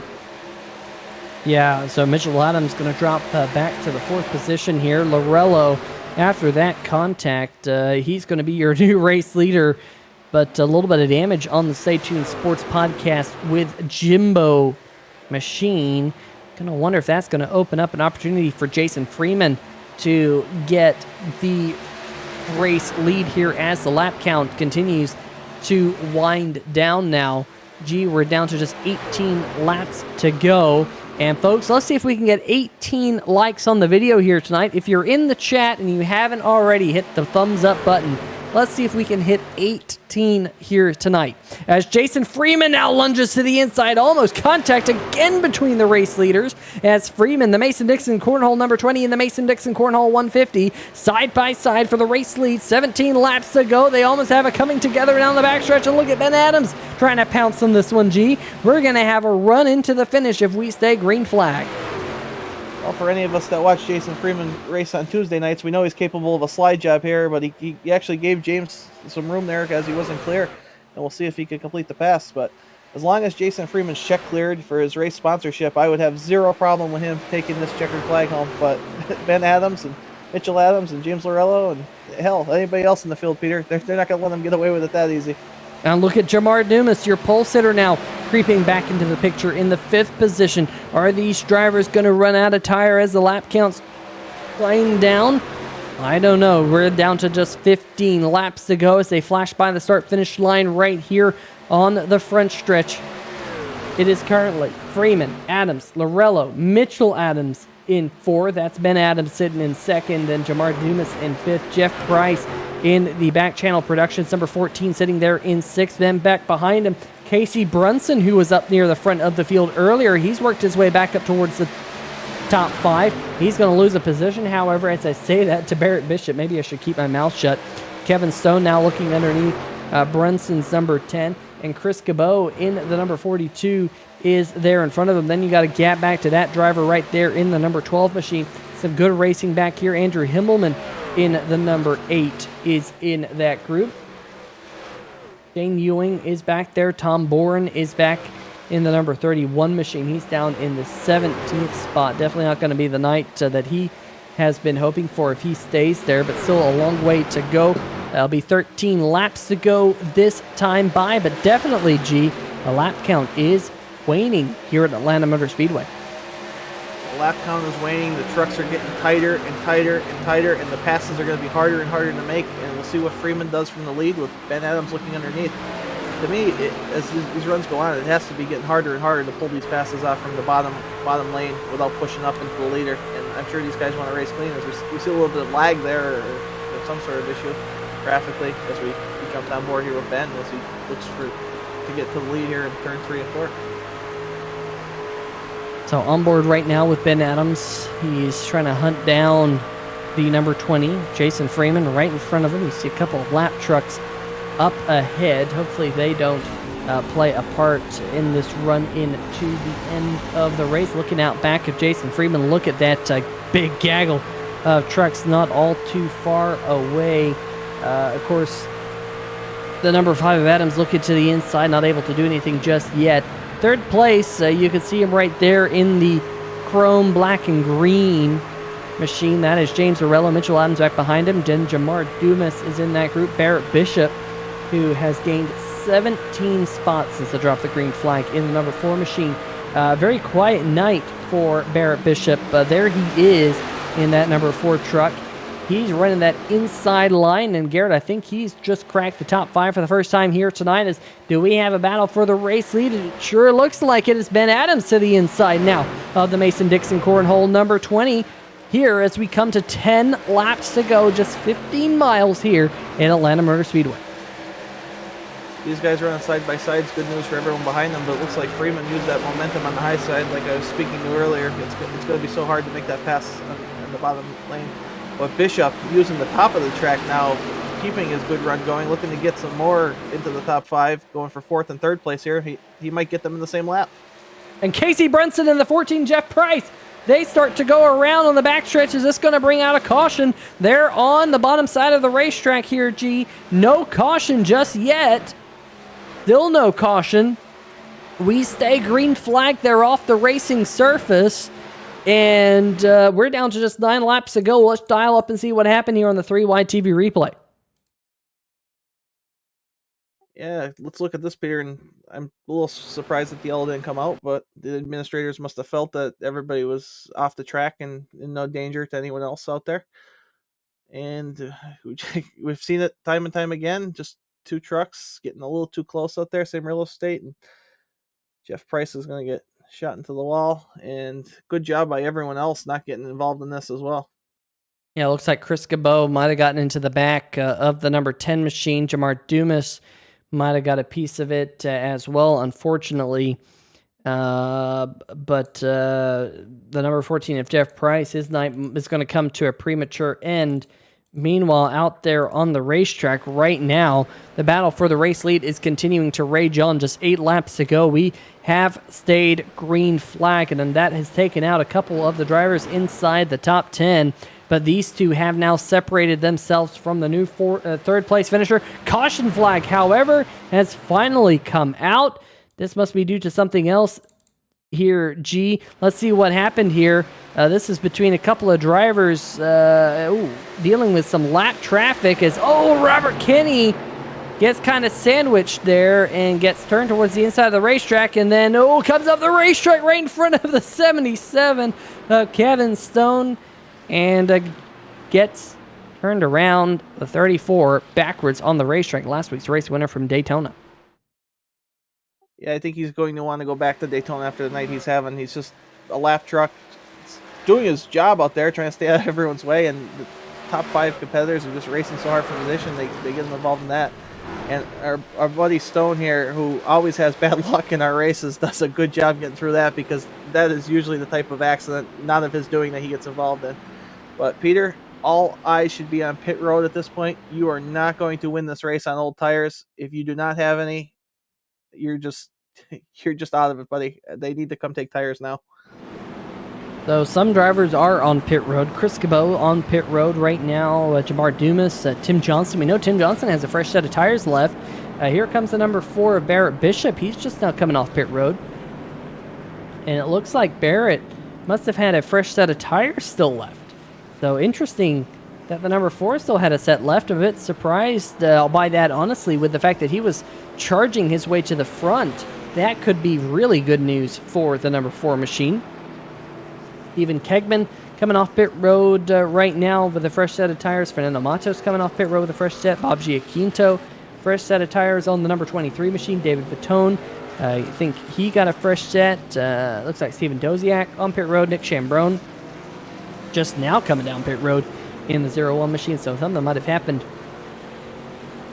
to Chambrone. Not exactly sure. But we're going to have different pit strategies, but not a whole lot of laps left to go when we go back. Green flag here, G. Possibility, however, for green and white checkers to extend this race. We will try and finish it under green flag here on 3 Wide TV. John Cannizzaro saying by lap 77, 78, and 79 is worth a replay if you want. Well, we can try. We can try, John. We can try and go back that far. Sometimes we can, sometimes we can't. Let's see if we can find John Cannizzaro here. I think this is the right lap. We'll see. We'll see while we're here still running around under caution. Let's see if we can see something here, G, that tells us to go back this far. John just wants TV time for his sponsors, Peter. What sponsor? Yeah, exactly. What sponsor? Peter, I do want to, before we go back green, I do want to apologize. I thought more trucks were going to pit there. Apparently, taking tires was not the strategy. So before people in the chat say Gleason doesn't know what he's talking about, let's keep that quiet. I might not know what I'm talking about, but I'm willing to admit a mistake. Oh boy, okay, so that's why Cannizzaro told us to go back and watch that. He got completely sideways in turn number 3 and 4. Good save by the Wild Child. Dirt tracking it around Atlanta Motor Speedway at 150 miles an hour, and then he just comes right back at people to try and pass them again. Gotta say, Cannizzaro really trying. Let's see if we can speed this up just a little bit. And, the 3 Wide TV Super Fast Mo. We talked about the Super Slow Mo, but we also have the Super Fast Mo here on 3 Wide TV. As I think this is lap number 79 right here. And doors closing up very quickly on him. And did something happen here? Oh, I think he just got loose and tried to go 3 wide. So, yeah, definitely interesting there from John Cannizzaro's point of view. So, Garrett, we have not missed a restart. Pace car lights are off. And Jason Freeman and Ben Adams going to be leading us back to the green flag. First driver on fresh tires, however, we have to mention it. Barrett Bishop is going to be restarting in the 11th position. There he is in the number 4 machine. There he is in the number 4 machine. Apologize for that. He's going to be back there in 11th. Fresh tires. He could have a significant advantage, but he's on the inside groove for this restart. Might that thwart him? We'll have to wait and find out. We're coming to restart with 3 laps to go in the Mason-Dixon Cornhole 150 here in the Stay Tuned Sports Podcast. Monday Night Thunder Truck Series, G. Yeah, 3 to go. The Mason-Dixon Cornhole truck is leading them back to green. A little bit of tire spin on all tires, but he does a good job as James Lorello has a heck of a time getting going, and looks like we might have an accident. Probably yellow coming out, Peter. Yes. Oh my gosh. No. I can't commentate, folks. Okay, I'll handle it, Peter. I think we got some tire spin, as they would say, as a technical term, and somebody probably got run over by somebody who didn't have tire spin. Let's see what happened. You know, I say I can't commentate. Sometimes you just have to let it talk for itself. James Zarella with a bunch of wheel spin gets down into the 77 Kevin Stone. Kevin Stone, terrible luck again, gets turned around, front of the field. Nick Chambrone, Shane Ewan getting involved. And then, just look at this carnage. Mike Tellier smoking. Fernando Matos tore up. Doziak completely stopped on the racetrack. There's one truck. I'm not sure who that is. Johnny's smoking. Oh my gosh. What a restart. Let me tell you what, folks. That one's going to be one that we talk about for a while. Brian Bradley, the number 40. Nick Bradley, the other Bradley, getting turned around. Look at Bill Edwards in the number 50 getting on his side. Stephen Kegman getting involved. Bob Giaquinto getting a piece of it. The 31 somehow maybe squeaking on through. The 6 coming in. Jason Shue coming on in. There's Brian Bradley spinning around. The number 4 I was just talking up is possibly going to be our race winner, Barrett Bishop, getting involved. And he's still 6th position. Can you believe that? After all this carnage, car's still spinning. Shane Ewan getting backed up into the wall. I mean, yikes. James Arella's still spinning out in his number 13 machine.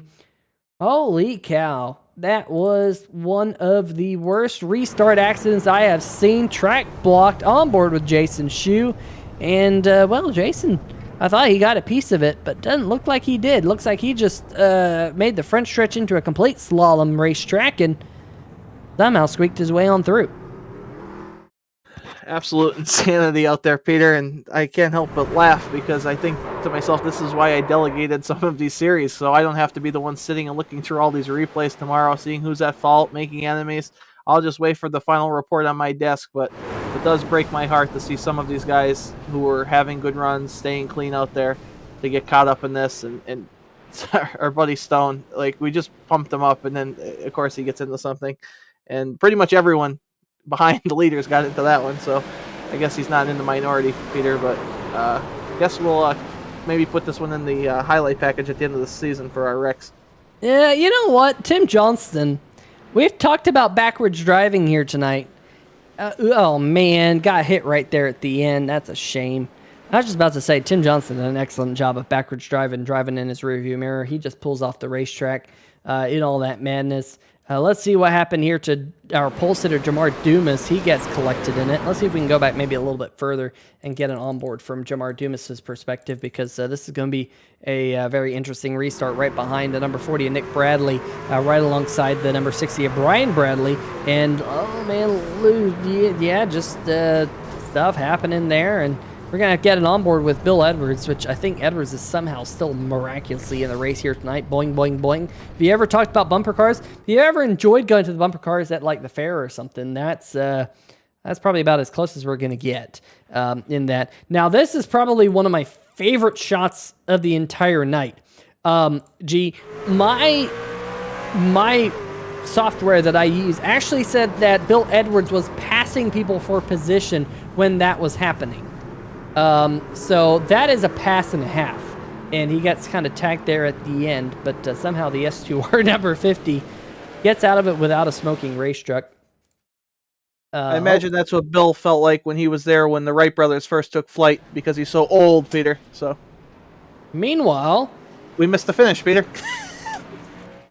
How did that happen? Did we finish the race under caution? It looks like we did. So green-white checkers, folks, not on here tonight.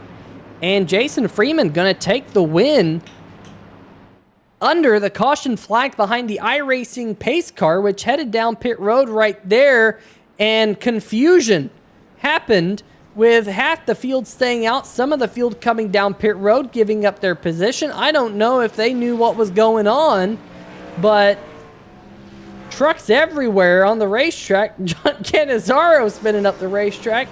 But it is Jason Freeman taking home the win in the number 20 machine.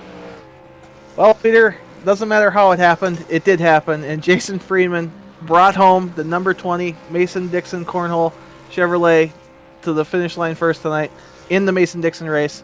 Congratulations, Jason. And I can't wait to interview you. Well, that is an odd finish, that's for sure. Garrett, I'm just going to have to go back and just make sure that something we didn't miss anything. Because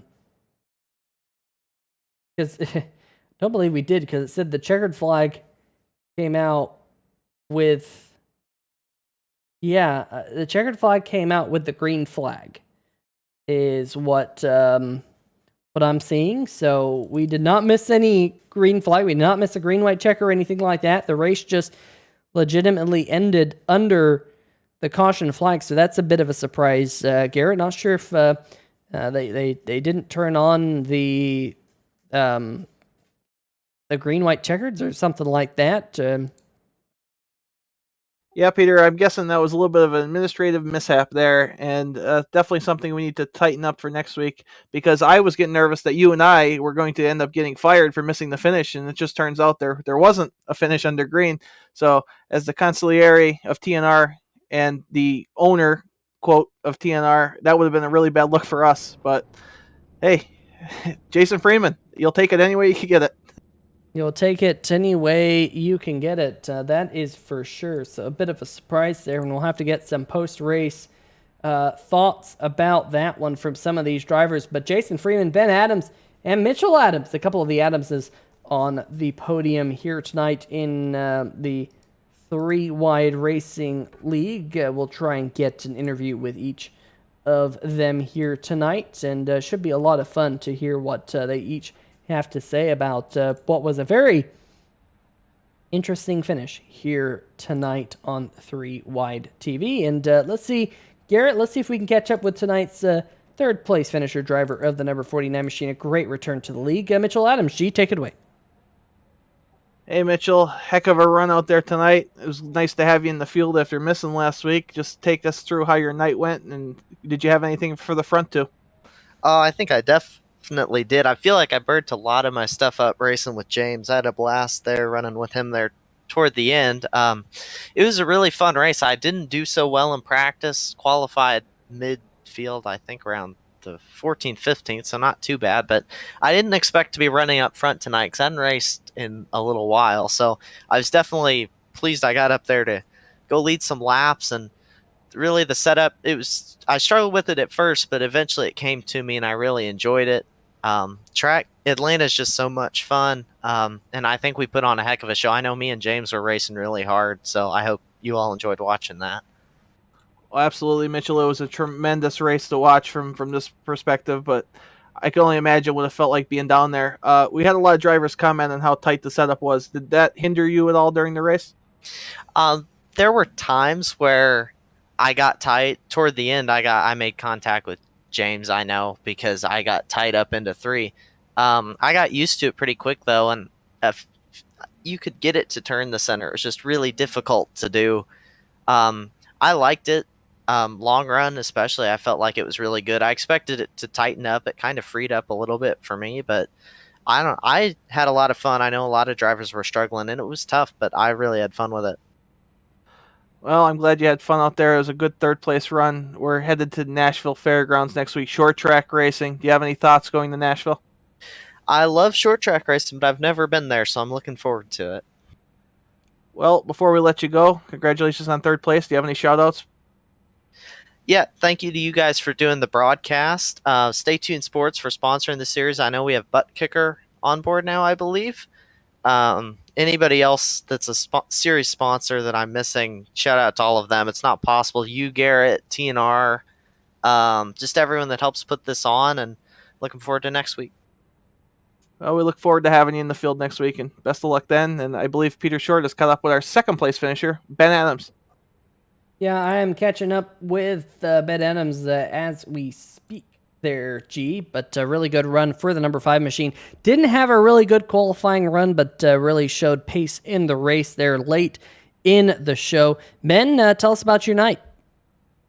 Well, man, I started off by messing up the server, but I got it all back together. Then we had a little bug at the end, but hey, it's all part of learning, right? I can't complain. I didn't work on getting top speed. I just worked on tire wear. And I think it kind of paid off for me as the night went on. Yeah, that is for sure. Definitely, you kept working your way up there, and I thought you were going to have a shot there at Jason Freeman there late in the show. Tell us about that battle for the lead with about 10 laps to go. Yeah, so I saw Mitchell and Lorello kind of touch. Heck of a job not wadding up all of us up there. Like everybody just kind of stayed patient, got back in line, and I knew that I had good stuff left, and I knew I was a little bit faster. I felt like off the turns, and so I just started backing up more and more, just and staying as close as I could. And then finally, I got a run, but it's so hard to pass on the inside. But man, I wanted to have another shot at him. I really did. But the other side of things is guys were coming with fresher tires. Probably they may have called us, but hats off to Jason, man. He was solid. He wouldn't let me by. He won't let me get my first win. Yeah, it was a really interesting race here tonight at the Atlanta Motor Speedway, that's for sure. And, of course, a big thanks to Mason-Dixon Cornhole for sponsoring the event. But, Ben, before we let you go, any shout-outs that you'd like to give out?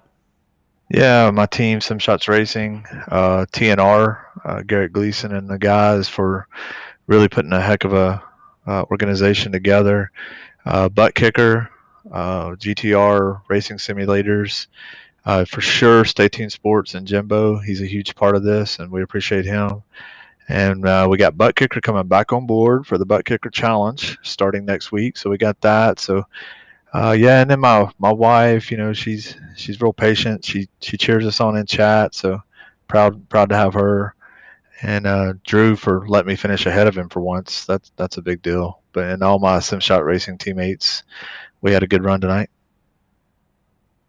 Absolutely. Well, Ben, congratulations on your runner-up finish here tonight, and we'll see you again next week here in the Monday Night Thunder on the 3-Wide TV here in the Total Nonstop Racing League. Best of luck.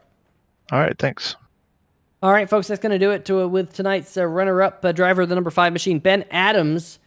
A good run for him from the 22nd spot on the grid up into second position by the end of the night. But I believe Mr. Garrett Gleason has caught up with Jason Freeman, who's sponsored by tonight's race sponsor, Mason-Dixon Cornhole. Yeah, if anyone in the garage area is listening, I could use as many guys as we can with as much bacon grease as you can find to get Freeman out of the car. It was a tight fit to begin with, but now with his ego being where it is after winning this race, I'm going to have to do the interview from inside the car.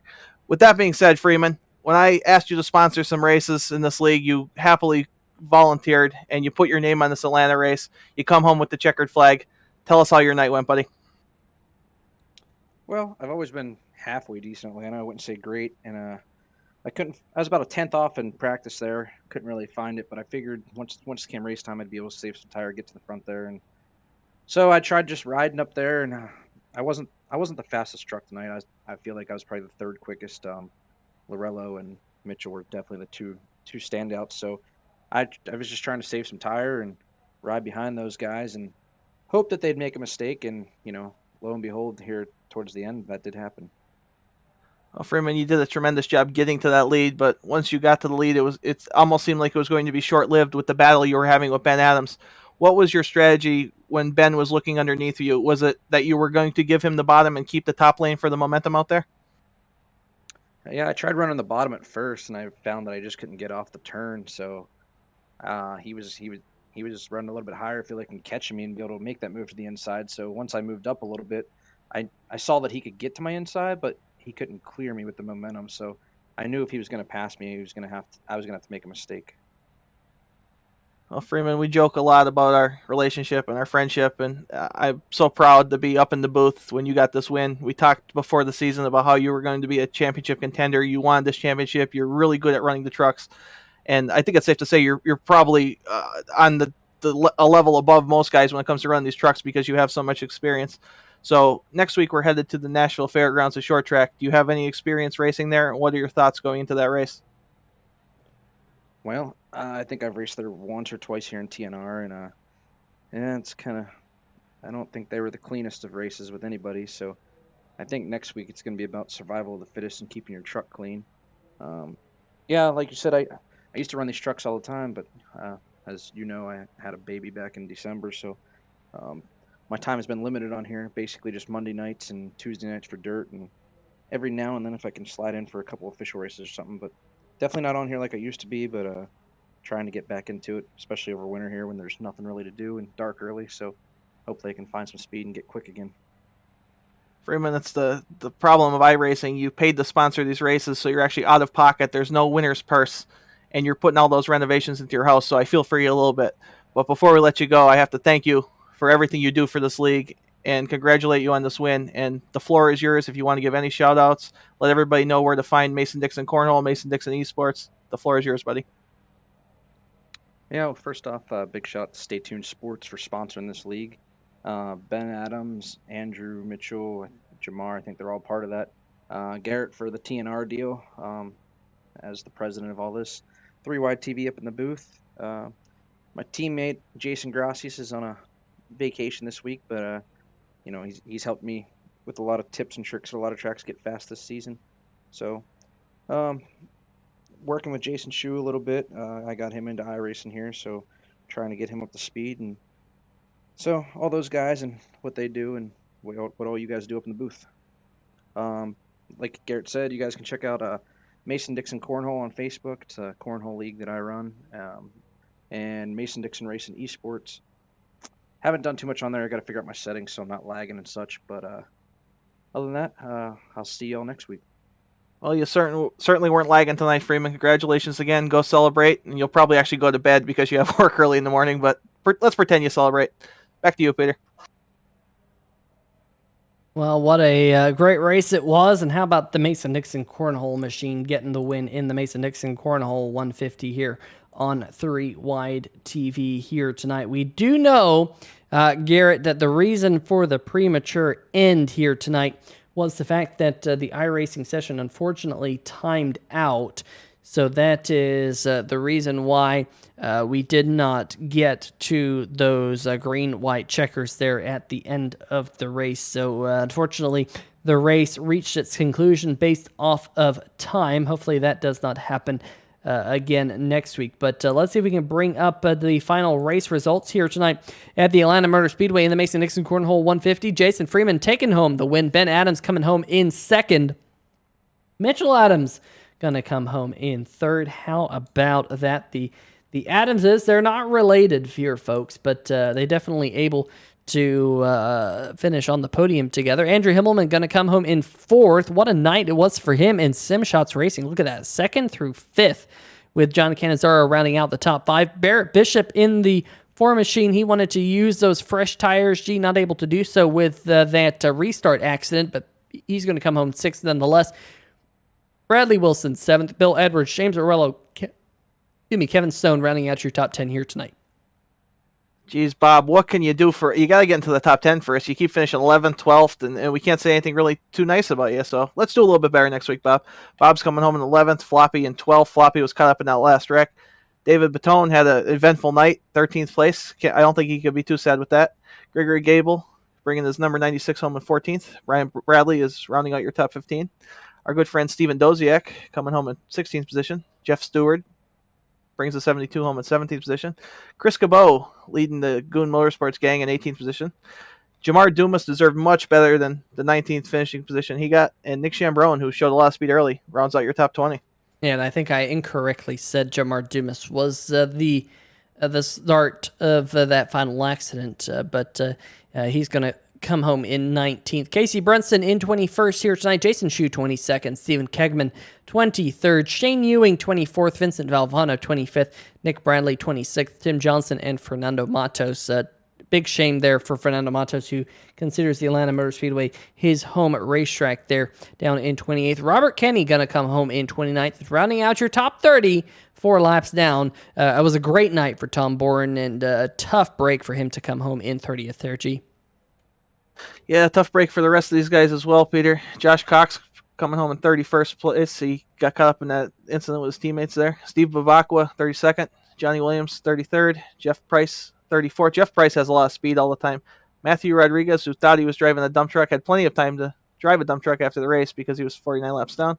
Tristan Maher caught up in an incident. Hondo Longmire is going to have to wait 1 more week to end the Dizzy Motorsports regime. Philip Scott wrecked going for the lead. Alonso Chicano, Bronson Stafford, Josh Sobel, not their night either. 41 car field, nothing to complain about. And whether you finish first or 41st, it means a lot to have you guys in the field. And I hope you all stick around for next week at Nashville. And I'm just going to say, G, it seems like every Monday night when I broadcast here on 3Y TV, that Garrett Gleason guy always finishes last. I can't figure it out, but he must be awful. Finishes last every week. I can't figure it out. I just don't know why. But anyway, folks, that's going to do it for our final run through the finishing order. Definitely a little bit more crazy than I anticipated here tonight at the Atlanta Motor Speedway here in the Total Nonstop Racing League. Monday Night Thunder brought to you by our friends over at Stay Tuned Sports Podcast. Big shout out to them. Of course, Mason Dixon Cornhole. Make sure you follow them on Facebook. Go check them out. If you are interested in picking up some cornhole items, they are the place to go check out. Good, great quality stuff. I have some Mason Dixon cornhole stuff, and really, really cool place to go to follow the cornhole in the eastern side of the United States of America. But Garrett, of course, we go next week to round number 3, and I'm very much looking forward to going to the Nashville Fairgrounds for the Sim Shots 106. A little bit of an interesting race name, but we got the Sim Shots 106 next week, and should be a lot of fun here on the channel. Short track racing for the first time this season. Yeah, I can't wait to get to Nashville.